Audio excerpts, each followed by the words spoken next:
ഏലപ്പാറയ്ക്ക് സമീപം 4-ാം മൈലിൽ കാർ തോട്ടിലേക്ക് മറിഞ്ഞുണ്ടായ അപകടത്തിൽ തിരുവനന്തപുരം സ്വദേശി മരിച്ചു. 3 പേർക്ക് ഗുരുതരമായി പരിക്കേറ്റു.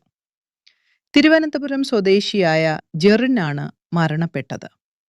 രാവിലെ 6 മണിക്കായിരുന്നു അപകടം. കാറിലുണ്ടായിരുന്ന ദിവ്യ, നവ്യ, അജിൻ എന്നിവർക്കാണ് പരിക്കേറ്റത്. തിരുവനന്തപുരം സ്വദേശികൾ സഞ്ചരിച്ച വാഹനമാണ് അപകടത്തിൽപ്പെട്ടത്. ഏലപ്പാറ 4-ാം മൈൽ റോഡിലൂടെ സഞ്ചരിക്കുന്നതിനിടെ കാറിന്റെ നിയന്ത്രണം നഷ്ടപ്പെട്ട് സമീപത്തെ തോട്ടിലേക്ക് മറിയുകയായിരുന്നു.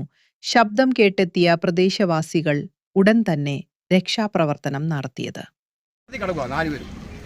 ഞങ്ങളെ മാക്സിമം ഞങ്ങൾ വലിച്ചവരെ കര കയറ്റുമായിരുന്നു. അതിന് വിളിച്ചിട്ട് ഒരു വണ്ടി പോലും കൈയാടി നിർത്തുന്നില്ല. പോയി ഇറങ്ങാൻ പറഞ്ഞിട്ട് ആരും വന്നപ്പോൾ കഷ്ടപ്പെട്ടത് ഒരു കയറ്റാൻ പോയി ചെളിക്കാതെ കയറത്തില്ല. കാര്യമൊന്നും പോയി ഞാൻ അവരെ ഒരേ ശരിയായിട്ട് ഞാൻ ഈ പോലീസ് വണ്ടിയെ കയറ്റി ചിന്നാറ് വരെ ആംബുലൻസ് വന്നു.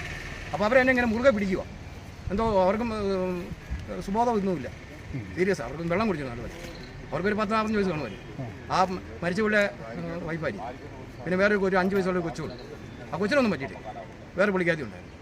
ഞങ്ങളെ അവർ കണ്ടുകൊണ്ട് രക്ഷപ്പെട്ടു. ഞങ്ങൾ കൂടി വളർന്ന വലിച്ച അതിന് ഈ മേളിൽ ഈ ആശിക്കിൻ്റെ അവിടെ 2 ഭായിമാരും കൂടി ഇറങ്ങുന്നതായിരുന്നു. അവർ ഞങ്ങൾ 3 പേരും വലിച്ച് കര കയറ്റുന്നു. കയറ്റിയപ്പോൾ ആ പുള്ളിക്ക് വലിയ കയറ്റുമ്പോൾ ചെറിയ അനക്കൊണ്ടായിരുന്നു. പിന്നെ ഒന്നും കാണാനില്ല. ആർക്കാ പുള്ളിക്ക് ഒരു 50 വയസ്സിൽ കൂടെ കാണത്തില്ല. ബിന്ദുക്കൂ സാർ തിരുവനന്തപുരക്കാരാണ് അവർ ചോദിച്ചും പറഞ്ഞു. അവർ കേരളം കാണാൻ വേണ്ടി ഇങ്ങനെ വന്നാന്ന് പറഞ്ഞു. ഇവിടെ പുറകിപ്പായെന്ന് തോന്നുന്നത് കഷ്ണങ്ങളിലും അങ്ങനെ ദിവസം തോന്നുന്നു. പിന്നെ ആംബുലൻസ് കയറ്റി ചിന്നാർ അവിടെ വന്നത് ആംബുലൻസ് ഇവിടെ പോലീസ് വണ്ടി കയറ്റി ഇപ്പോൾ പോലീസ് വണ്ടി കയറ്റിക്കൊണ്ട് പോകുന്നു. ചിന്നാർ ചെന്നപ്പോഴത്തേന് ആംബുലൻസ് വന്നാലും കയറ്റി അങ്ങോട്ട് താഴോട്ട് പോകുമായിരുന്നു. അന്നേരം അവരെന്നെ ഇങ്ങനെ മുറിവ് പിടിക്കുക. അവർക്ക് നല്ല ഛർദ്ദിക്കുകയും ചെയ്യുന്നതാണ്. അവർ ഈ നെറ്റിയുടെ ഈ ഭാഗത്ത് നല്ലൊരു മുറിവുണ്ട്. വലിയൊരു മുറിവുണ്ട്. അവർക്ക് ഇതിലെ കയറ്റാനും വലിയ പാടായിരുന്നു. ഇറങ്ങിയിട്ട് ആൾക്കാർ പിടിച്ചിട്ട് ആരും ഇറങ്ങി വരുന്നില്ല. അല്ല ആൾക്കാർ എടുക്കുന്നില്ല. അത് നല്ല വെയിറ്റുള്ള ആളാണ്.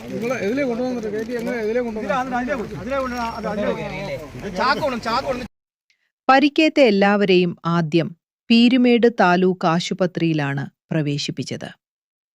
എന്നാൽ ഗുരുതരമായി പരിക്കേറ്റ ദിവ്യ, നവ്യ എന്നിവരുടെ ആരോഗ്യനില വഷളായതിനെ തുടർന്ന് വിദഗ്ധ ചികിത്സയ്ക്കായി കോട്ടയത്തെ സ്വകാര്യ ആശുപത്രിയിലേക്ക് മാറ്റി.